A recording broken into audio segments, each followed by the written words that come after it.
Sizda Equinox Malibu 2 XL Premier 1.5 turbina общий jiday motori bo'lsa, bu video aynan siz uchun. Videoni o'tkazib yubormang. Bu avtomobil jiday hisoblanadi, ya'ni benzin aralashtirib yoqadi. Faqatgina siz bu avtomobilga tanlovda to'g'ri qilishingiz kerak.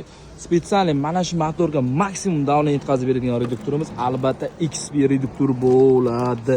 Qaytarib o'tamiz, buni aldamchisi ham bor, aldanib qolmang. 100% mana shu motorga yana davlatlarni zo'r qilib sochib beradigan va yetkazib beradigan farsunkamiz albatta Barakuda, eng qimmat farsunkalardan biri. Va 100% mana shu motorni zo'r qilib yurgizadigan blogimiz albatta Alex blogi bo'ladi. Har qanday turdagi avtomobillarga siz xohlagandek skidka narxda Optim propan va metan ustanovka qilib beramiz. Bu tomonda ham 12, bu tomonda Cobalt avtomobili bor. Narx-navoz qiziq bo'lsa, pastda raqam qoldiramiz. Sirdaryo metangizga obuna bo'ling. O'z obunachilar uchun mega skidka narxda Optim propan va metan ustanovka qilib beramiz. Ishonmasangiz bitta telefon olib ko'ring, narxni eshitib hayron qolasiz. Obuna bo'lishni unutmang. Sirdaryo metanga 20